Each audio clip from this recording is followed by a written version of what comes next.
Aujourd'hui, on va parler de pureté militante. Ah, in nomine pati patatu patapata patatouille.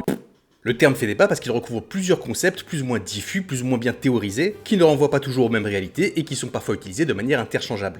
On parle parfois de contradiction militante, de pureté militante, de performativité militante, mais ces termes ne signifient pas la même chose, donc on va essayer de les différencier un petit peu. Particulièrement la contradiction militante d'un côté et la performativité / pureté militante de l'autre. Parce que pour moi c'est globalement la même chose avec quelques nuances. La pureté militante renvoie plutôt à une demande de cohérence morale et idéologique. C'est l'exigence de conformité à des principes considérés comme absolus et non négociables. On juge la cohérence idéologique, le compromis et la déviation à des normes morales endogroupe. Endogroupe, ça veut dire à l'intérieur du groupe. Des normes définies et validées à l'intérieur du groupe militant lui-même, du groupe militant ou de n'importe quel groupe, n'importe quel espace politique. La performativité militante, c'est plutôt la dimension démonstrative ou symbolique du militantisme. Le fait de produire des signes visibles de vertu politique, parfois davantage tournés vers son propre camp que vers une efficacité matérielle. On cherche à montrer qu'on est du bon côté, afficher la bonne position morale pour produire des marqueurs reconnaissables socialement, sans pour autant chercher à agir concrètement. Et on va préciser tout de suite 2-3 trucs. Tous les désaccords militants ne relèvent pas de la pureté militante. Ça me semble évident, mais on va me faire des procès d'intention. Il existe de vrais désaccords stratégiques sur les méthodes, les effets politiques ou la manière de construire des rapports de force. Par exemple, je soutiens Révolution Permanente, mais je suis en désaccord stratégique avec eux. C'est d'ailleurs pour ça que j'appelle à voter LFI, quand bien même mes positions politiques sont beaucoup plus proches de celles de RP et que je suis plus à gauche que LFI.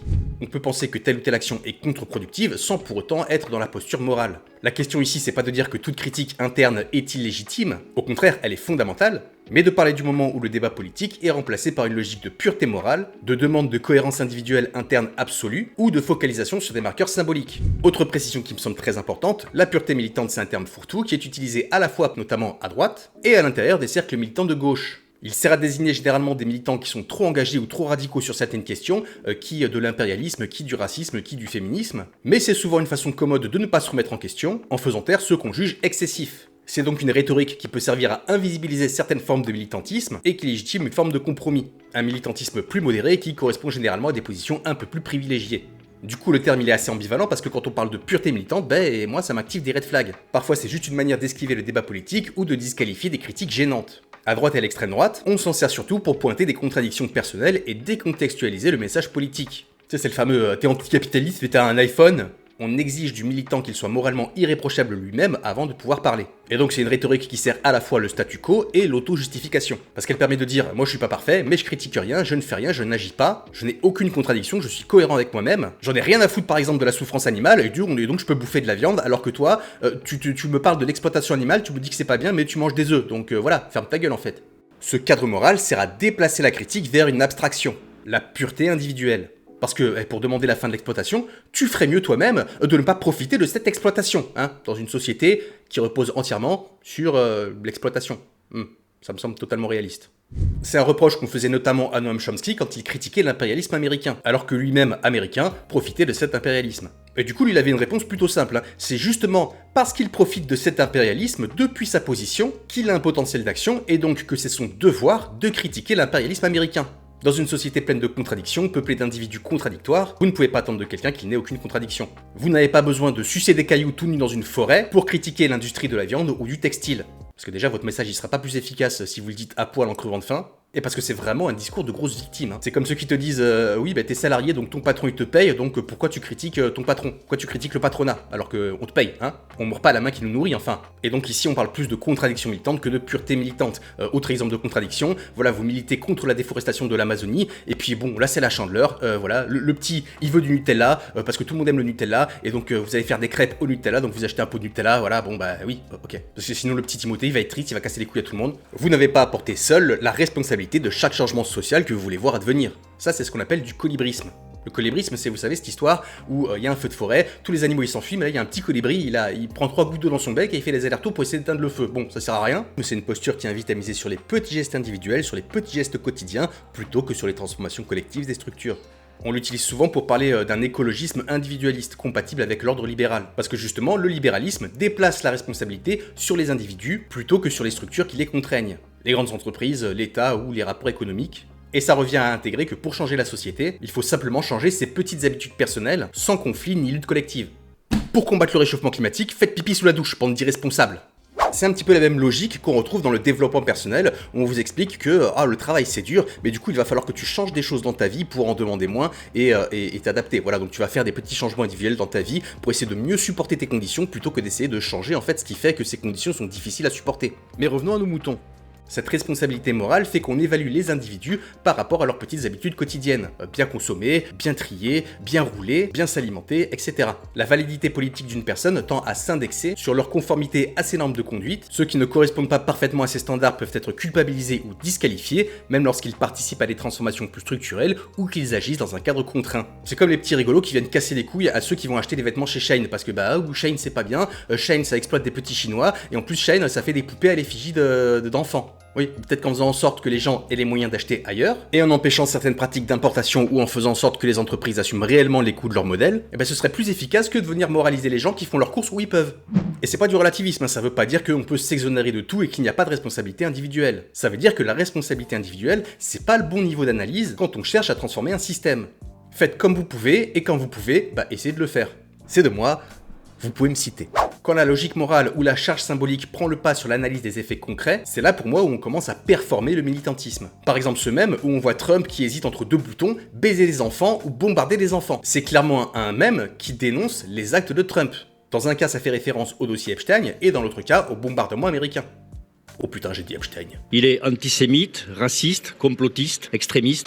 Mais il y a quand même des militants qui vont se scandaliser qu'on puisse écrire baiser au lieu de violer, en expliquant que ça pourrait banaliser, normaliser ou euphémiser les violences pédocriminelles. Sauf qu'ici, personne ne comprend la scène comme une défense de la pédophilie. D'autant que baiser un enfant, c'est de facto violer un enfant. Le consentement n'existe pas chez l'enfant. Il n'y a pas de débat en fait. Tout le monde comprend que le poste dénonce deux horreurs pour attaquer une personnalité politique. Et pourtant, certains vont tellement se focaliser sur le choix de mots qu'ils vont demander la suppression du poste qui, à l'origine, dénonce la pédophilie au prétexte qu'il la banaliserait. Et là, pour moi, on est clairement dans une surévaluation du symbolique au détriment du concret. Le débat se déplace vers un enjeu lexical isolé, traité comme s'il était plus central que la critique en elle-même. On n'est pas dans un cadre où un journal titre « Une femme a été violée » au lieu de « Un homme a violé une femme ». Où là oui, il y a un vrai enjeu d'effacement de l'agent, il y a une transformation du rapport d'action et donc une transformation du sens de l'information. Dans ce cas précis, le langage produit une lecture différente du réel. Elle déplace les responsabilités et elle invisibilise les rapports de domination. Et donc il y a un effet politique direct sur la manière dont on perçoit l'information. Mais croire que faire supprimer une satire sur Trump parce qu'elle utilise le mot baiser au lieu de violer aura le moindre impact positif dans la prévention contre la pédocriminalité me paraît complètement déconnecté du réel. Ici on ne juge plus un message sur ses effets probables, mais sur la conformité de ces mots à des règles appliquées de manière rigide et décontextualisée.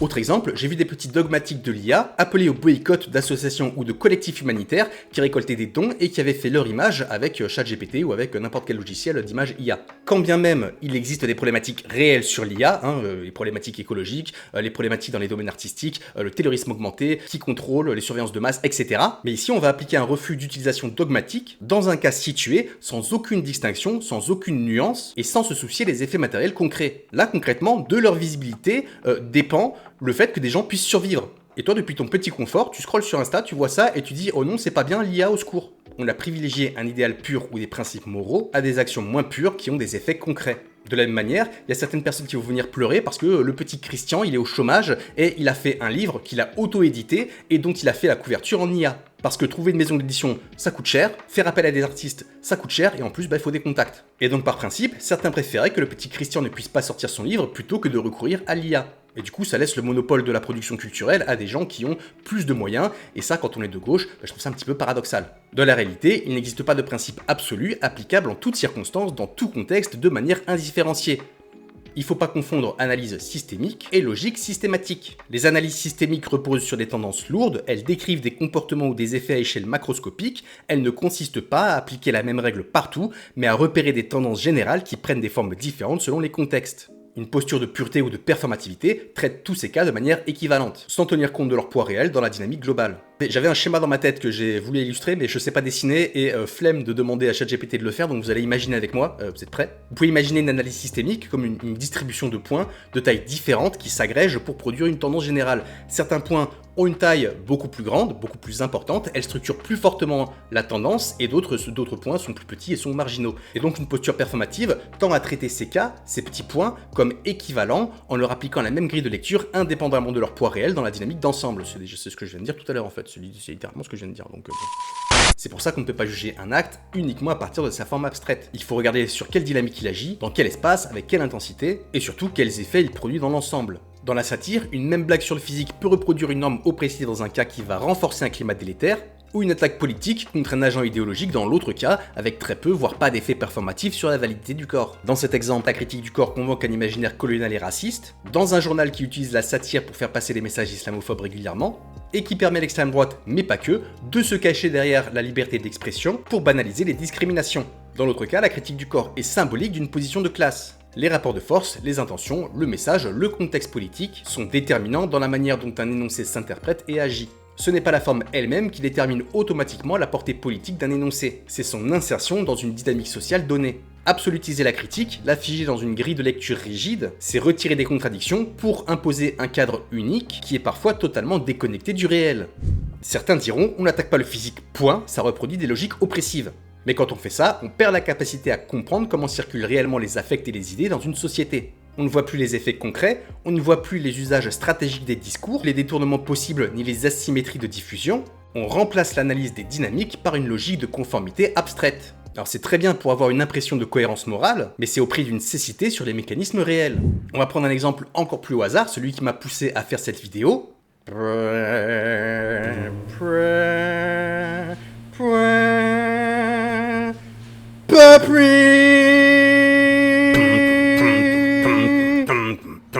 Les blagues sur le Front National d'Alice Cordier. Et vous avez remarqué que j'emploie le mot blague et non pas le mot attaque, parce que attaque c'est discursif, c'est chargé symboliquement, et ça sous-entend que quand il y a une attaque, il y a une victime. Or je ne pense pas qu'Alice Cordier soit victime des blagues sur son Front National.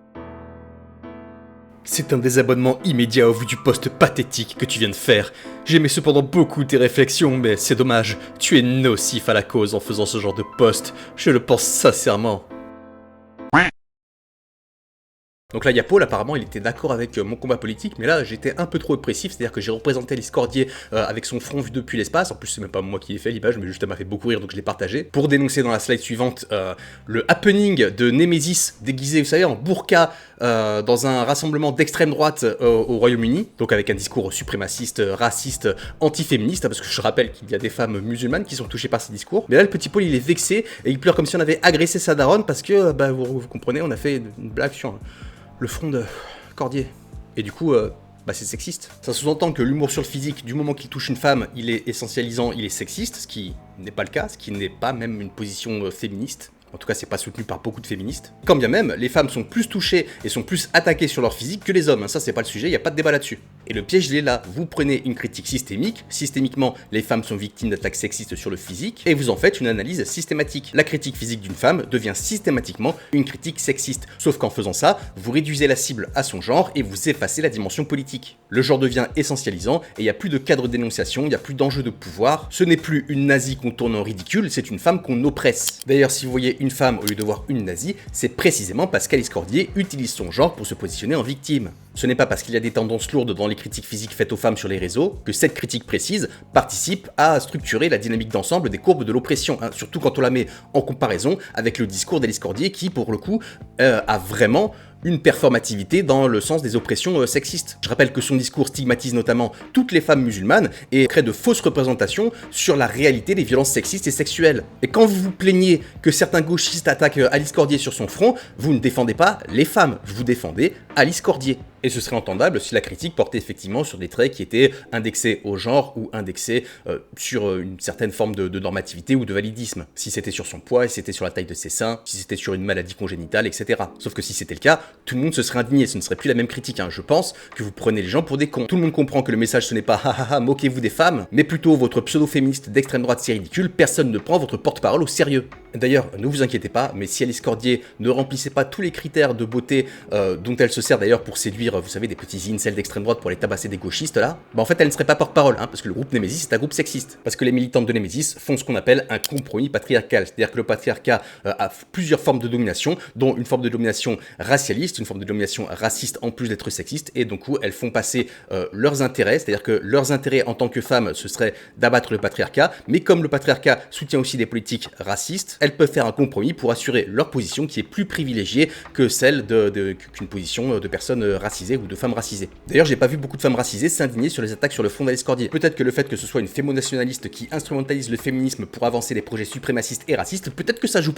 voilà, je sais pas. Pendant que certains s'indignent sur le fait qu'on caricature des figures d'extrême droite, ils ne disent rien sur ce que défend ou produit le groupe Nemesis en matière de sexisme et de racisme. Le problème, c'est qu'on n'est pas sur un débat interne fécond, on est dans l'inertie et dans l'illusion de l'action. Et c'est exactement ce que Lénine décrit quand il parle de gauchisme dans la maladie infantile du communisme. Certains militants, en voulant bien faire certes, privilégient la pureté doctrinale et l'application de principes abstraits au détriment de l'efficacité politique. Camper des postures sans tenir compte des conditions concrètes, des rapports de force réels et des contradictions du moment, ça sert plus à se sentir conforme à la morale qu'à provoquer des transformations réelles.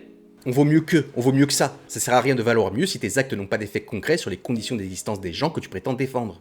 Après, ces débats internes et intransitifs, ils sont aussi largement dus à une impuissance qu'on ressent tous. On a tous l'impression de pédaler dans la semoule. J'aime le couscous, j'adore le couscous. On n'en attendait pas moins. Et c'est plus facile d'aller casser des couilles à des gens dans nos cercles proches, où on partage des socles théoriques communs, que d'aller camper aux fascistans contre gens masculins qui se bavent dessus et qui assument clairement de vouloir retirer le droit de vote aux femmes. La pureté militante, elle produit un repli sur la posture et une paralysie. Elle déplace le centre de gravité du débat et détourne l'énergie militante, et elle transforme les conflits politiques en arbitrages moraux internes. Le problème, c'est pas du tout de vouloir débattre ou d'avoir des principes, c'est d'appliquer ces principes à des situations où ça ne pèse quasi rien. Ou pire, où ça détourne l'attention des vrais rapports de force pour se battre sur des détails symboliques sans rien hiérarchiser. Et en parlant ça, je vais prendre un autre exemple, transition parfaite. Il y a quelques jours, suite à une vidéo TikTok où je parlais de la responsabilité de l'État dans le fait que les gens meurent de chaud et que du coup, alors je parlais même pas des bornes à incendie pétées, je parlais juste des gamins qui allaient se baigner dans la Seine et qui se faisaient pourchasser par les forces de l'ordre. Les forces de l'ordre, les flics, ça rentre dans la tête, hein, faites attention. Les forces de l'ordre bourgeois.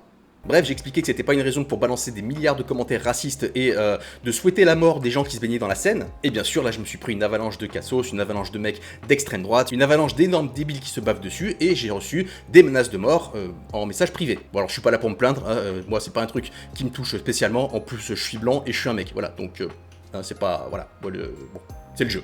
Toujours est-il que son message était illisible tellement il était blindé de fautes. Et moi je suis pas un mec à cheval sur l'orthographe, là je n'ai strictement rien à foutre des fautes, j'en fais absolument tout le temps. Par contre là c'était affreux, c'était vraiment une catastrophe, et c'est les mecs qui nous expliquent que ce sont des bons Français qui défendent la culture française et que ben moi j'étais un traître au pays parce que je défendais les racailles. Donc je me suis foutu de sa gueule, j'ai eu l'idée d'aller acheter un Becherel et j'ai posté ma vidéo réponse parce que bon c'était un petit peu drôle. Et le Hoffman de c'est mort, la Calodo c'est mort, Jesus.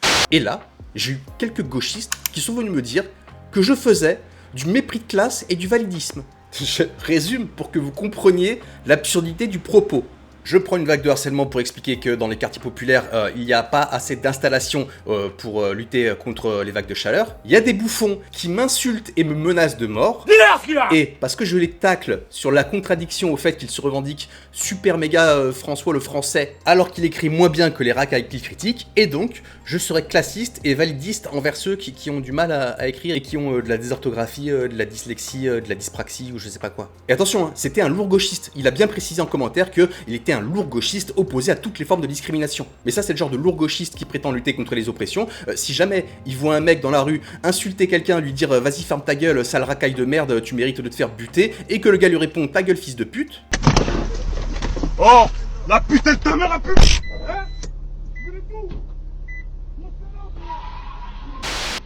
Pas ouf la réponse, hein. Un peu sexiste, hein. Un petit peu oppressif envers les femmes quand même, hein.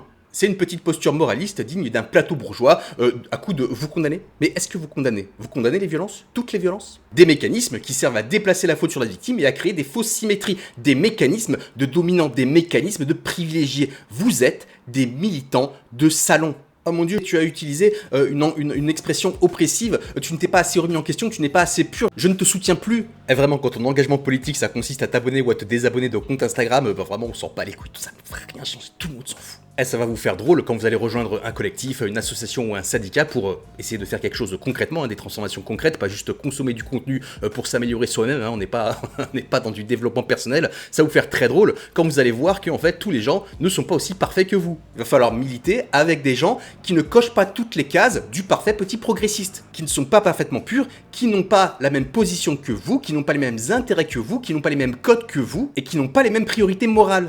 Et qu'on soit clair tout de suite, moi j'ai aucun mal à admettre que j'ai effectivement des biais sexistes, des biais grossophobes, validistes, tout un tas de biais intériorisés. En épistémologie, il y a ce qu'on appelle l'épistémologie du standpoint, qui a d'ailleurs été théorisée par des féministes comme Nancy Arstock ou Patricia Hill Collins. Ma position sociale, ma classe, mon genre, ma couleur créent des angles morts, créent des subjectivités, mais mon combat politique reste l'abolition du patriarcat et du capitalisme. Mais si pour soutenir quelqu'un, et je parle pas spécialement de moi, vous avez besoin qu'il soit parfaitement déconstruit et non oppressif sur tous les points, vous allez attendre un sacré moment. Moi ça me fait beaucoup rire que ceux qui prétendent défendre les classes populaires se rendent compte que les classes populaires ne partagent pas tous leurs idéaux progressistes. Certains peuvent exiger une posture, une forme ou une attitude impeccable avant de soutenir une cause, parce que pour eux la lutte politique n'est pas une question de conditions d'existence. C'est une lutte sur le terrain des idées, c'est une lutte sur le terrain des valeurs, c'est une lutte qui effectivement va impacter leur vie, mais pas qui est existentielle à leurs conditions de survie. Et bizarrement, la majorité de ce genre de critiques sont formulées par des personnes blanches qui ne sont pas issues des quartiers populaires. Parce que c'est un rapport social d'exiger un certificat de vertu. La capacité de faire de ces questions un critère d'élimination immédiat est une position privilégiée. Parce qu'elle suppose qu'on peut se permettre de suspendre son soutien immédiat à une lutte jusqu'à ce que tous les participants de cette lutte parlent et se comportent conformément à ses standards moraux. Mais du coup, c'est quoi la différence entre tolérer l'imperfection et tolérer n'importe quoi, Cogito? Elle est où la limite? Elle est dans ton cul la limite. Putain, je peux pas garder ça. Pour moi, on peut critiquer des signaux symboliques quand ils sont centraux pour comprendre ou transformer la situation. Mais ces critiques, elles deviennent problématiques quand elles prennent le dessus sur le fond du conflit et finissent par décider à elles seules qui est légitime ou non. En fait, dans un contexte de lutte et de conflit, les exigences de bonne forme ne doivent pas devenir un filtre principal de soutien ou de disqualification politique si elles ne changent pas réellement la structure du rapport de force. Quand certains passent leur temps à expliquer qu'il faut être impeccable et qu'il faut combattre l'extrême droite proprement sur le terrain des idées, et que c'est pas très gentil d'opprimer des nazis, et pour moi on combat pas l'extrême droite dans le grand marché des idées, on les ostracise, on les bolosse et on porte un projet et une vision anticapitaliste. J'estime que les gens sont assez intelligents pour faire la part des choses, et que la distinction des niveaux et des effets permet justement de rendre certains coups de manière ciblée, en assumant que tout n'a pas le même poids stratégique. Je ne pense pas que faire des blagues sur le front d'Alice Cordier, sur la perruque de Darocha, sur le fait que Alex Hitchens le mascu ait un petit zizi, alors je ne pense pas que ça participe dans la grande dynamique générale des oppressions à renforcer ces oppressions. Au contraire, puisque en stigmatisant l'extrême droite qui a pour projet politique de faire de ces oppressions une norme, on les fragilise. C'est comme dire à un homophobe que ça lui ferait du bien de se prendre une bite dans le cul. Ça c'est pas homophobe, c'est un retour de stigmate. C'est lui que ça met mal à l'aise, ça met pas un stigmate, ça n'est pas une discrimination sur les homosexuels. Et donc tendanciellement, je pense que l'effet positif l'emporte sur les effets potentiellement négatifs. Et si c'est trop méchant pour vous de caricaturer un front ou de se foutre de la gueule de la perruque de Darocha, c'est pas grave, faites différemment. On dispose jamais d'une certitude totale sur les effets précis d'un énoncé ou d'une pratique. Du coup, on travaille toujours avec des degrés d'incertitude, et donc, ça signifie qu'on peut avoir des désaccords légitimes, sans transformer ça en procès moral ou en tribalisme. Mais ne perdez pas de vue que s'indigner, ce n'est pas militer, et que l'énergie investie dans des détails qui vous paraissent importants a parfois un potentiel de transformation bien moindre que si elle était dirigée ailleurs. C'est tout pour cette capsule, c'était beaucoup plus long que prévu, mais y en a qui m'ont chauffé en commentaire, je vous jure que j'en peux plus. Bref, y a pas de problème, si vous voulez débattre, débattez, mais ne vous empêtrez pas dans des débats qui ont en fait une résonance très minime, voire inexistante à l'extérieur de vos cercles militants ou de vos cercles, de vos espaces politiques. Je ne pense pas que vous ralentissez les oppressions systémiques en venant débattre pendant 1000 ans dans un fil Instagram chez des camarades et en disant « Ah bah je me désabonne, ça suffit, j'en ai marre, vous êtes des méchants ». Je pense que c'est assez ridicule et si vous n'êtes pas d'accord, mais c'est pas grave, encore une fois, vous avez le droit de pas être d'accord. Le problème, c'est quand vos marqueurs sociaux de pureté ou d'appartenance à un camp deviennent votre seule identité et que vous en faites une affaire personnelle de tout. Enfin, en fait, le message de cette vidéo, en gros, c'est doser. S'il vous plaît, doser, parce que vous êtes chiant. Bref, si cette vidéo t'a plu, commente, like, partage, tu connais la sauce. Viens t'abonner sur Instagram aussi. Fais-moi sortir du Shadowban, par pitié, j'en peux plus, j'en ai marre. Si vous voulez payer un café à votre camarade, le lien Tipeee est en description et je vous remercie à tous ceux qui donnent régulièrement. Voilà, ça paye les soins de mon chien qui se fait bouffer la gueule par d'autres chiens. Je sais pas pourquoi je vous dis ça, mais c'est vrai. Désolé pour le temps que ça met à produire, j'essaie de trouver des formats sur lesquels je peux produire régulièrement et j'ai énormément de mal. J'essaie d'aller sur Twitch aussi, mais j'ai aussi énormément de mal parce que j'ai pas toujours des trucs à dire, j'ai pas toujours l'impression d'être inspiré. Oh, puis on s'en fout, allez hop, c'est bon, c'est bon.